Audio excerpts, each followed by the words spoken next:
Я приветствую в нашем эфире Айдера Рустемова, муфтия Духовного управления мусульман Автономной Республики Крым, которая была воссоздана в Киеве. Айдер, доброе утро. Доброе утро. Расскажите, пожалуйста, о месяце Рамадан. Я не мусульманин, да, большая часть нашей аудитории тоже не исповедует ислам. Что нужно знать в первую очередь о том, что такое священный месяц Рамадан и какое место он занимает в исламской традиции?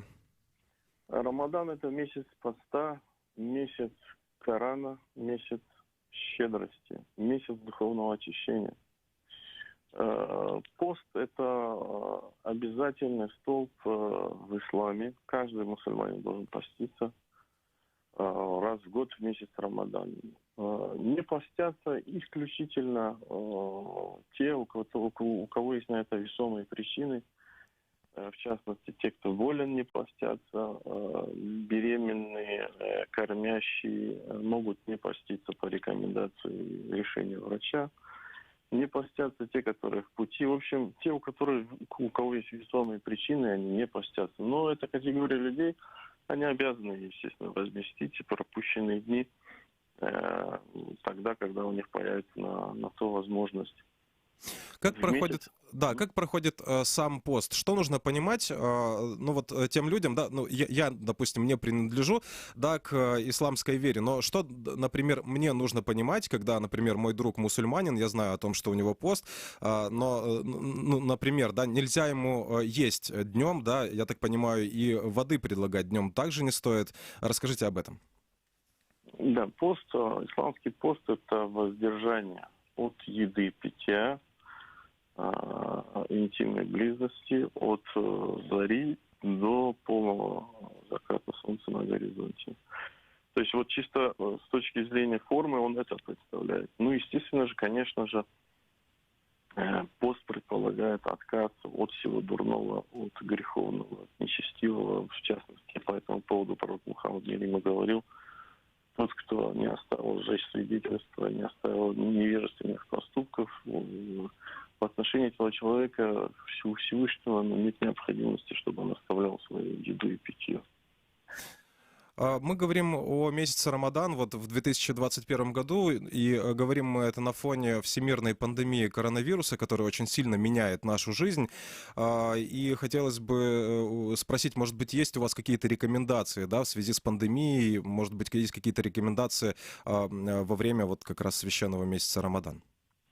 Да, пандемия, конечно же, ограничила, потому что месяц Рамадан для мусульман — это коллективные намазы, коллективные ифтары, вечерние разговения.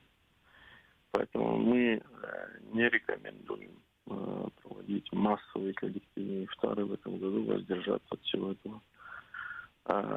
Также проведение таравих намазов, коллективных вечерних, у нас в ограниченном количестве, то есть в зависимости от региона. Для Киева это на 10 квадратных метров один человек, то есть со своим ковриком и так далее.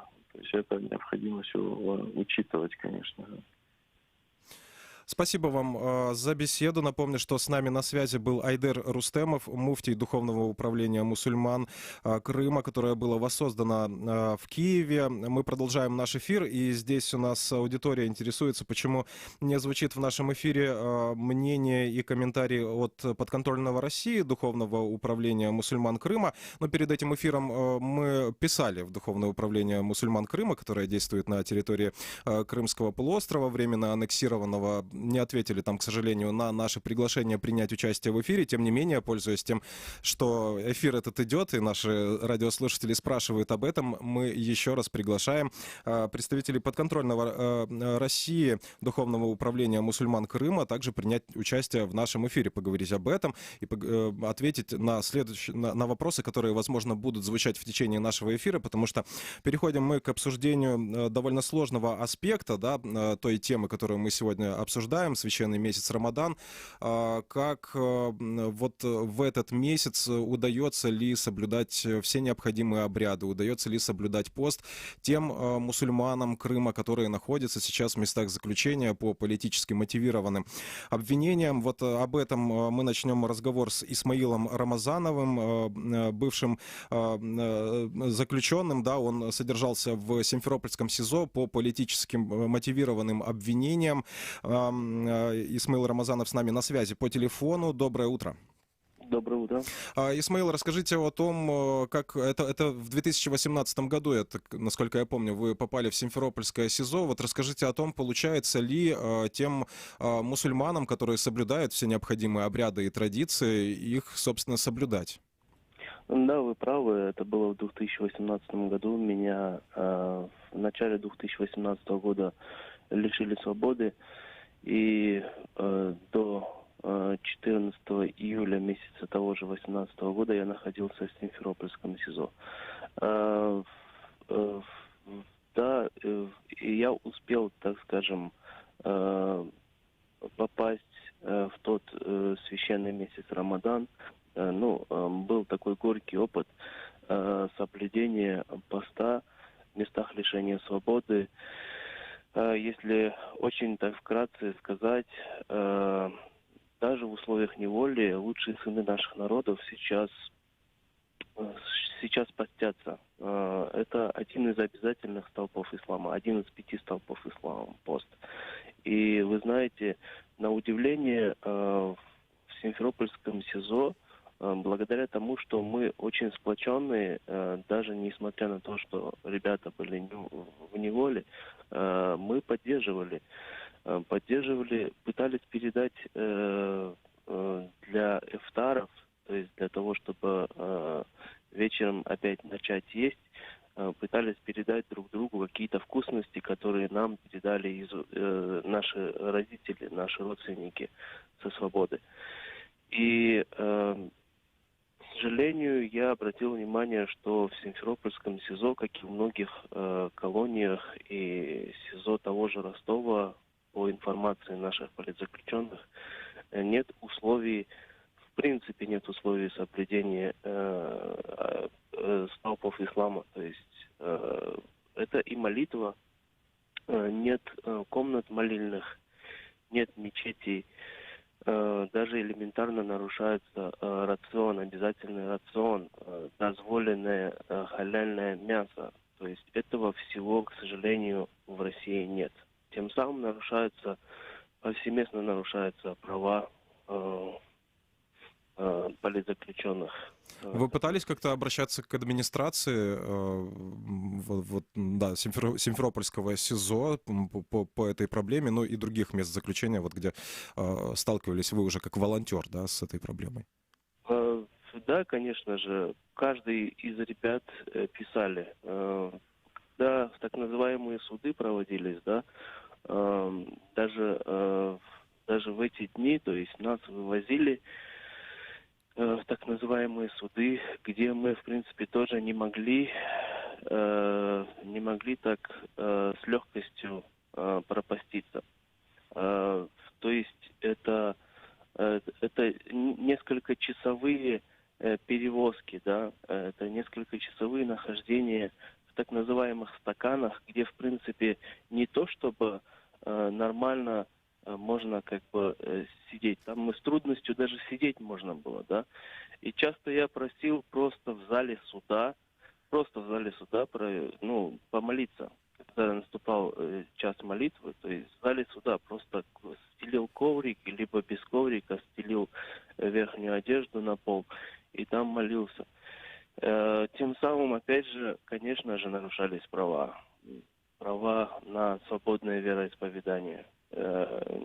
Когда и исключительных моментах, когда-то там конвоиры шли навстречу, выпускали, например, из этих стаканов для того, чтобы в коридоре того же, в подвале того же суда могли более-менее легче помолиться.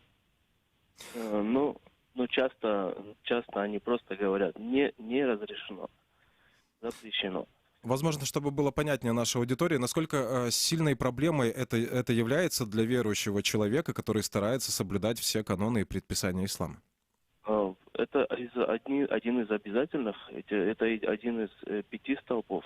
Это намаз, это и пост. Это является одним из обязательных, это норма ислама. Это без этого в помине невозможно существовать мусульманину. И Российская Федерация, оккупационные власти это в принципе понимают. То есть у нас многонациональный Крым, и мы веками жили там, в принципе, а все те же даже судьи, которые судят сейчас предателей, да, судят патриотов, даже эти судьи, они из Крыма, они знают, что мы являемся мусульманами. Есть четкий закон даже в той же Российской Федерации, хотя законы Российской Федерации во временно оккупированном Крыму, они не соблюдаются. Но, тем не менее, они нарушаются повсеместно. Даже в случае, когда первую симферопольскую группу вывезли в колонию, Тимура и Узира Абдуллаевых, братьев Абдуллаевых, их просто заставили даже побрить бороды. То есть это уже из грубых таких нарушений, да, прав человека. Спасибо вам за беседу. Напомню, что с нами на связи был Исмаил Рамазанов, активист, бывший, да, политзаключенным называют. Он находился в СИЗО Симферополя по обвинению, по политически мотивированному обвинению, да, за комментарии в интернет-рации Зело. И вот он рассказал о том, как удавалось соблюдать вот предписание ислама. Да. Напомню, что сегодня мы говорим о священном месяце Рамадан, который начался 13 апреля, продлится он до 12 мая, после чего будет отмечаться праздник Разговения, Рамадан-Байрам или Ораза-Байрам. И говорим мы о том, есть ли возможность у тех крымских мусульман, которые сейчас находятся в местах заключения по политически мотивированным обвинениям, есть ли у них сейчас возможность соблюдать каноны ислама. И продолжим мы разговор об этом с Деливером Меметовым, волонтером объединения «Крымская солидарность». Он с нами на связи по скайпу. Деливер, доброе утро. Доброе утро. Попрошу подробнее рассказать. Вот сейчас идет месяц Рамадан, да, пост, но тем не менее, я так понимаю, что вечером смягчаются ограничения, да, и можно там какие-то продукты употреблять. И заканчивается этот месяц Рамадан праздником Разговения, да, Рамадан-Байрамом или Ораза-Байрамом. Для тех мусульман, которые сейчас вот находятся в местах заключения, да, которые находятся под арестом или в местах лишения свободы. Какие для них сейчас есть особенные потребности вот в связи с тем, что пост, да, может быть, какие-то определенные продукты им необходимо получать, может быть, да, к Ораза Байраму необходимо какие-то посылки получать, ну и, конечно же, сама возможность соблюдения поста вот в местах лишения свободы, насколько сейчас она есть. Говорили мы с Исмаилом Рамазановым о его опыте, который он получил в 2018 году и далее. Вот сейчас как меняется ситуация? Действительно, сохраняются ли те проблемы, о которых говорил Исмаил?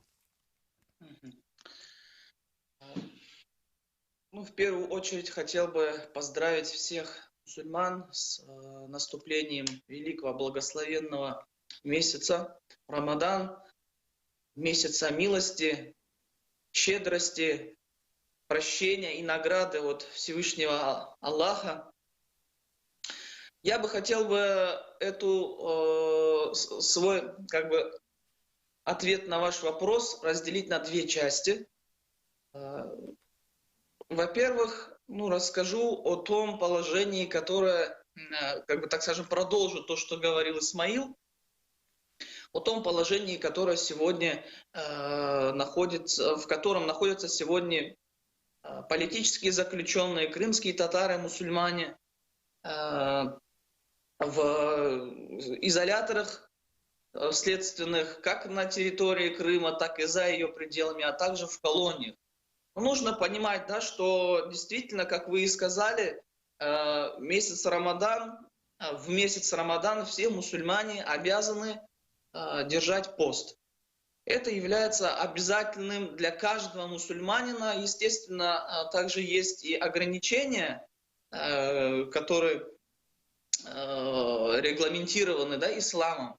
Но все же, несмотря на все те трудности, с которыми сегодня сталкиваются ребята в тюрьмах, в силу своих возможностей и способностей они держат ораза, они держат пост, и мы просим Всевышнего Аллаха, чтобы Он облегчил им эти трудности и принял их благие деяния, да, и тот пост, который они держат. И вот если перед тем, как готовиться к этому выступлению, я вспоминал, что же вот за эти уже более чем 6 лет, да, происходило вообще в тюрьмах, в СИЗО, в колониях и так далее. Первое, конечно, что я вспоминаю, это еще события 4-летней давности, когда фигуранты первой бахчисарайской группы по так называемому делу Хизбут Тахрир, в числе которых был мой отец, естественно, они сталкивались с проблемами. Первые люди, которые оказались в тюрьмах, естественно, во-первых, сама ситуация была не знакома как для общественности, так и вообще для мирового сообщества, то, что происходило. Естественно, и отношение к ребятам в тюрьмах было, отличалось, да, от сегодняшнего. И я помню даже такое, что как у моего отца, так и у других фигурантов этого дела не было возможности следить за временем, то есть не было ни часов, не было радио, потому что было время, когда они сидели в одиночных камерах, где вообще нету доступа ни солнца, не видно было ни света, ничего. Естественно, сотрудники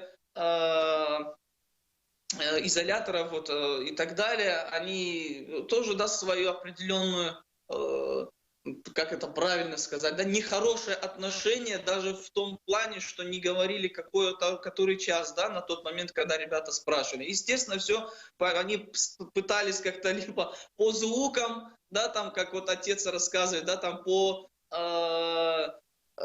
звону птиц, да, либо чуть позже стало, когда все больше и больше стало людей, да, соблюдающих ислам, определяться в тюрьмы, естественно, начали потом постоянно, периодически раздаваться призывы к намазу, да, азан. Естественно, вот таким образом интуитивно как-то определяли время, чтобы, вот так же, как вы и сказали, да, вечер, это именно когда садится солнце, это именно время разговения, когда постящийся может употреблять, да, в пищу продукты. И, естественно, не зная это время, и ты не знаешь, когда тебе свой пост, да, прервать, а именно разговиться. Вот такие были проблемы. Естественно, общая проблема всех мусульман, и как во время поста, так и в другое время, это та пища, которая есть в колонии либо в СИЗО, потому что в основе она приготовлена на свинине, а этот продукт, естественно, мы как мусульмане не можем употреблять, а даже те продукты, которые не содержали свинину, это я позволю себе использовать такое жаргонное слово, поэтому прошу прощения, такое как баланда, да, то есть те баланды, которые дают сегодня в СИЗО, в колониях, естественно, они лишены тех витаминов, тех полезных каких-то питательных веществ, которые, естественно, нужны для человека, не говоря уже о том человеке, свобода которого ограничена, да. Поэтому есть и такие, конечно же, проблемы. Я уже не говорю о том положении, когда ребят несправедливо, противозаконно удерживают месяцами, а то и годами в штрафных изоляторах, да, а это тоже свои определенные ограничения, это связано как с определением времени, так и с определенным режимом, с трудностями и так далее. Поэтому действительно сегодня поститься в этих местах является очень сложным и трудным делом. Но несмотря на это, ребята стараются не лишить себя той благой возможности именно в этот месяц еще больше приблизиться к своему Господу, сделать еще больше благих деяний. И, естественно, в силу своих возможностей они держат пост. Деливер, Это одна сторона, которую я хотел заметить. Вторая сторона — это что? Народ, который сегодня видит то положение, в котором оказался сегодня, а именно то давление, тот беззаконие, тот давление, которое сегодня в отношении народа обрушилось, и те люди, которые сегодня сидят в тюрьмах, это сыны народа, это герои народа, это примеры для народа. Естественно, народ сегодня не остается в стороне. Он понимает, что насколько сложно, насколько трудно сегодня его единоверцам, сегодня находиться в тюрьмах. И поэтому для того, чтобы хотя бы как-то, так скажем, создать теплую атмосферу, каким-то образом разукрасить вот этот месяц для ребят в тюрьмах, естественно, в народе появляется много разных инициатив, возможностей того, каким образом помочь ребятам вот этот вот месяц провести в наилучшем, в наиприятном виде. И вот в том году нашим объединением Крымской солидарности мы организовали инициативу, которая называется «Ифтар для узника».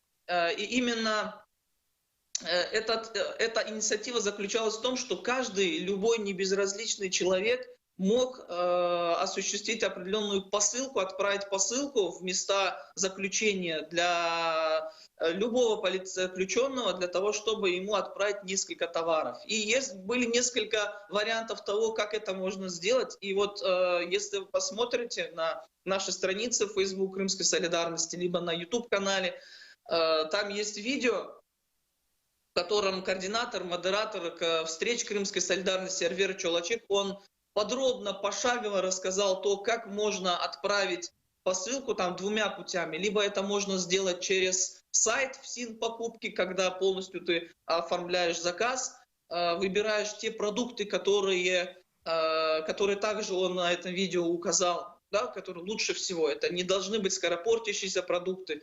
В основе это либо орешки, либо не должно быть молочных продуктов, не должно быть каких-то мясных, сыровяленых продуктов, которые не в вакуумной упаковке, потому что заказ в любом случае будет оформляться и отправляться в течение 7-10 дней. Естественно, любой скоропортящийся продукт, либо продукты в металлических какой-то посуде, они чреваты порчей.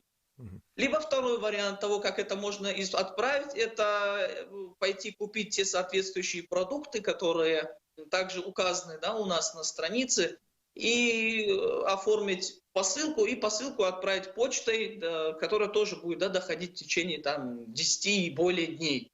То есть к этой акции можно и сейчас присоединиться? Да, конечно. То есть если человек, который хочет помочь, поддержать, сделать приятное, и, соответственно, то есть мы понимаем, что Рамадан — это месяц не только поклонения, это месяц щедрости, это месяц заботы, это месяц помощи нуждающимся в это время. То, естественно, тот, кто хочет, допустим, успеть на последнюю декаду этого месяца, тот, кто сегодня оформит, сегодня в эти дни, то, конечно, я думаю, что этот заказ, эта посылка дойдет до ребят. Спасибо вам. Есть и другие инициативы. Это то, как народ сегодня поддерживает семьи политических заключенных. Делаются подарки для детей, для матерей. Вот недавно, буквально в первые дни, как раз-таки сделали уже подарки для матерей политических заключенных. Для детей делаются подарки. К завершению месяца, именно на праздник тоже будут соответственные мероприятия, праздник проводиться, раздача подарков и так далее. Также мы планируем проводить ифтары, то есть для детей, для семей, для матерей и так далее. Потому что действительно это месяц определенной радости для мусульман, потому что это радость именно заслуживания награды и довольства Всевышнего Аллаха. И поэтому каждый мусульманин, вне зависимости от того, где он находится, в тюрьме либо на свободе, он старается стремиться к благим деяниям, то, что сегодня мы и видим. Деливер, еще один вопрос. Вот возвращаясь к тем сложностям, да, которые возникают у крымских мусульман, обвиняемых по политически мотивированным делам в местах да, содержания под арестом или в местах заключения. Вот коротко хотел бы попросить вас ответить на такой вопрос. По вашему мнению, почему это происходит? Сотрудники, вот, да, администрация вот этих учреждений, они как-то каким-то образом намеренно вот создают такие условия, когда верующим очень сложно соблюдать вот все необходимые традиции и обряды, или это просто невежество, не понимают, почему так важно для людей вот соблюдать, да, и пост в Рамадан в том числе? Ну, смотрите, во-первых, ну, вопрос очень сложный. Почему? Потому что нужно понимать. То есть, если говорить о системе, которую сегодня государство претворяет в отношении народа и, в частности, политических заключенных, то это определенная репрессивная машина. Репрессивная машина, она не имеет в себе никакой ни жалости, ни понимания, потому что в основе это несправедливость. Поэтому это одна сторона. И, естественно, сотрудники, которые являются частью этой системы, они не знают и не умеют, ну, да, понимать с людьми в каком виде. Но можно сказать, да, что вот первые года и то время, которое сегодня мы застали, да, оно отличается, потому что люди, которые даже работая в этих заведениях, это обычные, то есть охрана, конвой, да, который работает в этих учреждениях, если говорить по Крыму, за это время действительно отношение к крымским татарам, к мусульманам, к фигурантам вот этих вот политических, религиозно-политических мотивированных дел, отношение, естественно, меняется, потому что действительно видно, что это за люди, что это не те преступники, с которыми они сталкивались на протяжении десятилетий, да, работая в этих заведениях. В начале, конечно, да, то есть та информация, то общественное мнение, которое создавалось пропагандой, да, которая, так скажем, оправдывала те дела, которые в отношении народа, да, производились, естественно, эта пропаганда, она и отражалась вот на этих сотрудниках. И вот то, о чем я рассказывал, то есть когда даже элементарно времени давали, да, посмотреть или сказать, не говорили, какое время.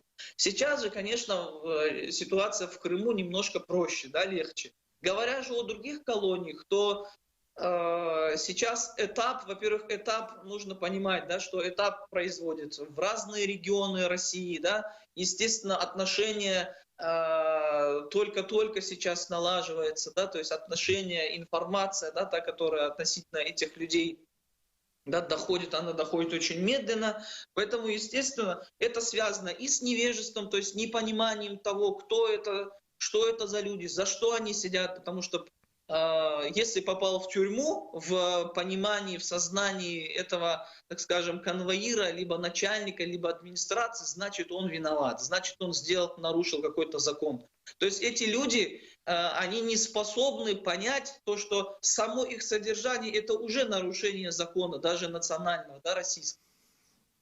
Вот. Поэтому все это определенно, ну и вообще их образ жизни, да, нахождение в подобном заведении, да, когда они встречаются ежедневно с мародерами, с убийцами, с рецидивистами и так далее, естественно, это отражается и на наших ребятах, на наших фигурантов наших дел, политических, религиозно-политических и так далее. Понятно. Деливер, спасибо вам большое. Я напомню, что с нами на связи был Деливер Меметов, волонтер объединения «Крымская солидарность». Говорили мы о том, получается ли тем крымским мусульманам, которые находятся в местах заключения, соблюдать все необходимые обряды, которые связаны в том числе и со священным для мусульман всего мира месяцем Рамадан.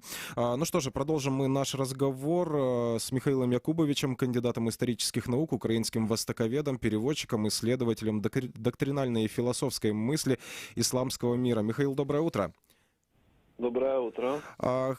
Первый вопрос, который бы вам хотелось задать, да, в связи с тем, что начался месяц Рамадан, давайте поговорим о том, насколько интегрировалась, да, исламская культура, исламские традиции для украинского общества, насколько понятными стали традиции мусульман, да, для украинцев. Давайте поговорим, вот начнем с этого, потому что у нас много вопросов относительно того, что на материковой части Украины происходит? Вот давайте начнем с этого вопроса. Ну, вопрос хороший. В принципе, здесь уже больше десятилетий Украина знакома с исламской традицией. Я имею в виду современное поколение, особенно люди, живущие в больших городах, те, кто сталкивается довольно часто с мусульманами как таковыми, они, конечно, больше знают. Кроме того, есть определенная часть мусульман-украинцев, то есть украинцев и других национальностей, принявших ислам. Тоже это влияет. Причем часть из них это активные люди, это патриоты своей страны, которые так, постоянно подчеркивают свою идентичность не только мусульманскую, но и украинскую. В конце концов, после 2014 года лучше стали знать в связи с такими, конечно, печальными событиями Крым, крымских татар. Тоже это повлияло. Поэтому в целом, мне кажется, здесь уже достигнут какой-то уровень понимания, и даже по всем опросам и по всем критериям Украина, в принципе, является страной довольно-таки толерантной к религиозным меньшинам. Поэтому, в принципе, здесь уже можно сказать, что это все есть. Единственное, мы редко слышим о Рамадане, о том, о другом из центральных каналов каких-то центрального телевидения. И эта тематика мусульманская, она существует как бы больше в интернете, больше в каких-то социальных сетях. И, может, с другой стороны, оно и хорошо, то есть никакой такой целенаправленной политики в этом отношении нет, оно все более-менее естественным путем взаимопонимания. Возвращаясь к тому, что пишет наша аудитория вот под трансляцией нашей на YouTube, вот такой вопрос я вам задам, немножко переформатирую из комментариев. Обращают наше внимание на то, что, видимо, касается это Ораза Байрама, да, пишут нам, что некоторые мусульманские праздники в Крыму, они объявлены официальными выходными днями. Но здесь необходимо, во-первых, сказать, что в Крыму достаточно большая часть населения действительно исповедует ислам, да, если говорить о пропорциональном соотношении. На материковой части Украины соотношение может быть немножко другим, но передаю все-таки право ответа вам, Михаил. Что можно ответить на вот такой вопрос? Являются ли на материковой части Украины исламские праздники, да, официальными выходными днями? И от себя добавлю еще такой аспект. Необходимо ли это? Нет, они не являются в Украине. Там речь шла где-то несколько лет назад, наверное, года или два, была инициатива, якобы исходящая от президента, о том, что они будут объявлены праздниками, будут они выходными или нет. На самом деле сейчас вопрос решается каким образом? Вопрос решается в самих, то есть определенные работники, которые есть, например, мусульмане, они могут к работодателю обращаться с просьбой о выходном в этот день. Наверное, в современных условиях того, что в силу пандемии многие на удаленной работе, это несколько вообще сгладило всю эту тему.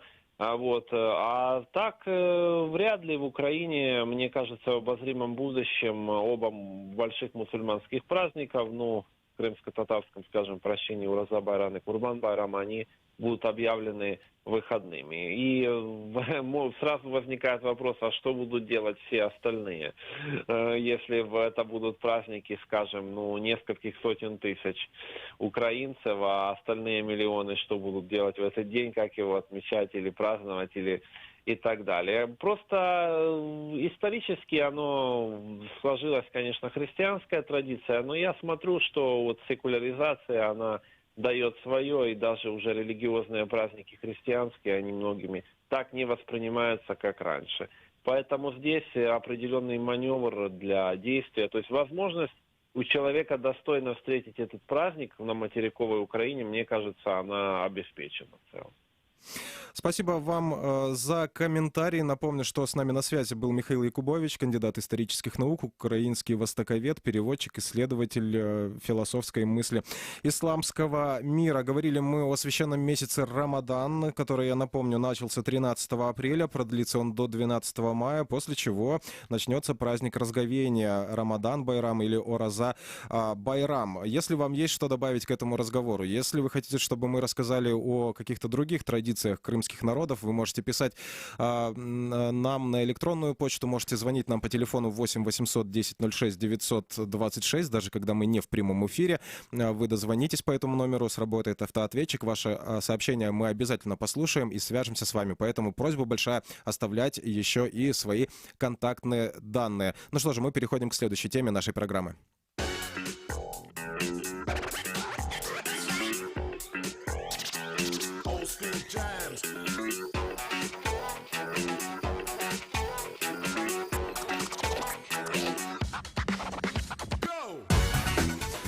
Продолжаем эфир. Это радио Крым Реалии. Сергей Макрушин у микрофона. Далее поговорим о том, чего же будет стоить России новое нападение на Украину, о котором так много говорят в последнее время. Итак, российская армия на границе с Украиной, танки и артиллерия России, военные полевые лагеря. Каков план у Путина? Как Россия ударит по Украине? Военную технику россияне перебрасывают в Крыму и на Донбассе. Чем ответит украинская армия? В этом разбирались наши коллеги из проекта «Донбасс Реалии». Видео с передвижением военной техники снимают и сами россияне. Публикации появляются в Ютьюбе, Твиттере и на других платформах. Жители соседней страны сами приходят в недоумение. Они не понимают, зачем столько войск двигаются к украинской границе. Другие уверены, техника идет на оккупированный Донбасс. Воронеж.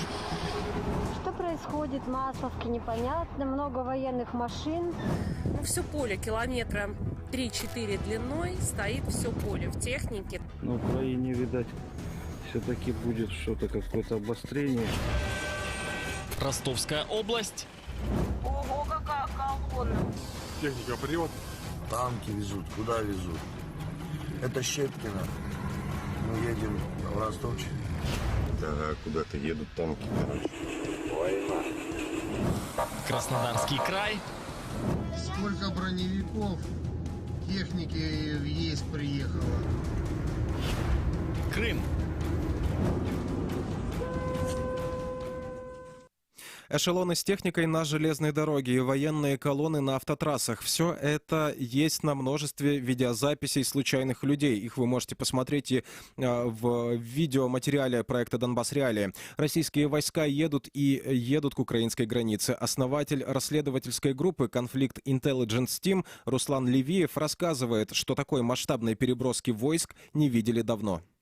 Такого масштаба стягивания сил мы не видели очень давно. Если сравнить, например, с 2015 годом, когда все еще была активная часть войны, когда, например, были битвы за Дебальцево, это схоже, но даже сейчас, я бы сказал, что стягивают сил даже больше, чем тогда, в феврале 2015 года. По данным Conflict Intelligence Team, кроме подразделений Западного и Южного военных округов России, к Украине перебрасывают войска из Центрального округа. Изучив геолокации и видео в социальных сетях, исследователи создали карту с точками, где именно были зафиксированы военные колонны. Вы можете увидеть ее в видеоверсии сюжета. Также определили эксперты, что кроме аннексированного Крыма, конечный пункт эшелонов с техникой — Воронежская область. Давайте послушаем фрагменты видео очевидцев. Кому-то придет. Опачки. А тут вообще жопа. Да тут не только техника, тут еще и куча бойцов, блин. Согласно официальным документам российских железных дорог, разгружаются вагоны с техникой на станциях Масловка и Тресвятская. Дальше следует в полевой лагерь в районе полигона Погоново, примерно в 250 километрах от границы с Харьковской и Луганской областями Украины. Руслан Левиев объясняет, как местные жители обнаружили военную технику у себя в полях. Буквально пару дней назад начали появляться видеозаписи местных жителей там некоторых поселков Воронежской области, которые обнаружили у себя около дач в полях полевой лагерь. В общем, приехали на дачу. Все поле. Техника, лагерь. Там видно огромное количество техники, которая стоит в поле. Виден палаточный городок, виден полевой госпиталь, то есть палатки со знаками медицинской службы. То есть явно видно, что военные там готовятся быть очень долго. И на словах местные жители описывают это как поле длиной там 3-4 километра, которое сплошь заставлено техникой и палатками. Мы полагаем, что таких полевых лагерей не один, а несколько. Журналисты «Радио Свобода» проекта «Донбасс Реалии» смогли сравнить количество официальных регулярно дислоцированных возле границ Украины российских войск и узнали, насколько больше войск стало сейчас. Давайте послушаем Ярослава Кречка. Официально в вооруженных силах Украины сообщили, что постоянно вдоль украинской границы расположено 28 батальонно-тактических групп в Брянской, Воронежской, Ростовской областях, а также в оккупированном Крыму. Сейчас же дополнительно перебрасывают еще 25 БТГР. Эксперты заметили, что прибывают не просто регулярные войска, а усиленные батальоны. Вот как видит ситуацию аналитик отдела военной политики Украинского института стратегических исследований Николай Белисков. Батальйонно-тактична група – це фактично посилений батальйон. Це десь до 800-900 бійців, фактично, які от якраз можуть виконувати завдання самостійно і автономно. Тобто в них є, окрім класичної танків і піхоти, мотострілків, в них є засоби посилення, в першу чергу артилерійські, які дозволяють їм діяти автономно, ну і викликати, наприклад, авіацію. Главный редактор издания «Апостроф» Денис Попович считает, что России хватит сил для активизации повторной агрессии. Если 53 батальона тактических групп будут развернуты в завершении границ, то где-то 55-50 тысяч человек будут размещены по периметру наших границ. Много это или мало, этого достаточно для того, чтобы что-то начать. В самой России говорят, что никому не угрожают, а такое масштабное передвижение войск объясняют плановой проверкой боеготовности армии. Действительно, после зимы это может быть обычным делом, правда, если речь идет не о таких масштабах. И здесь, по словам Николая Белискова, Украине с помощью американских союзников, используя в частности спутниковые снимки, важно следить, создается ли логистическая цепочка для наступления. По російським канонам для підготовки до такої наступальної операції треба десь 40-45 днів. Війська навіть не проблема вивезти, проблема логістику забезпечити. Тобто боєприпаси, пальне відповідно, систему командування теж можна швидше розгорнути. Тобто це основне фактично. І тому, в принципі, під час цих тренувань вони відпрацьовують всі лінійки завдань. В принципі, скажімо так, основа закладається відповідна для рішення гіпотетичного політичного, і от це основна проблема, що на певному етапі абсолютно важко відрізнити. Чи це буде просто контрольна перевірка, і вони повернуться на місця в кінці квітня, скажімо так, або це підготовка до чогось гіршого. Чтобы избежать этого худшего сценария, учения проводит и украинская армия. На юге страны тренировались отражать атаку морского десанта, а также объявили сборы территориальной обороны, вблизи Крыма. В воздушных силах учились защищать аэродромы тактической авиации от диверсантов, учитывая применение противником беспилотников и гибридные угрозы. Также провели масштабные учения противовоздушной обороны. Бригада зенитных ракетных войск противостояла нападению бригады тактической авиации. Задача истребителей – прорвать противовоздушную оборону и нанести удар по условным объектам. В свою очередь, зенитно-ракетные войска должны выдвинуться в новый район, оборудовать скрытые позиции, не допустить прорыв и уничтожить воздушные цели. Аналитик отдела военной политики Украинского института стратегических исследований Николай Белисков объясняет, с каким противником Украина потенциально имеет дело. Офіційним даним, росіяни володіють до 800 одиниць оперативно-тактичної авіації різних типів, яка, в принципі, вся може наносити удари наземні. Інше питання якості, скажімо так, точності. Так, авіація буде грати роль. Відпрацьовується ж, по суті, на практиці оця сепка, там, ротні чи батальйонно-тактичні групи і армійська або оперативно-тактична авіація для забезпечення їхніх дій, особливо в відриві, тобто додатково це посилення, скажімо так. Тобто це все відпрацьовується, але все-таки російська армія – це армія, якщо по вогневій могутності говорити, це в першу чергу ракетно-артилерійська могутність. В частности, российские подразделения у украинских границ оснащены самоходными гаубицами МСТА-С, которые по дальности стрельбы превышают аналогичные украинские системы. Впрочем, оценивая соотношение сил, эксперты сходятся во мнении, что каким бы ни был результат гипотетического прямого столкновения, России выдержать его будет сложно. Подробнее об этом смотрите в телепроекте наших коллег из «Донбасс Реалии». Этот эфир для вас провели Андрей Гевко и Сергей Макрушин. Не пропустите вечернее шоу «Радио Крым Реалии», а мы с вами увидимся и услышимся следующим утром. Пока!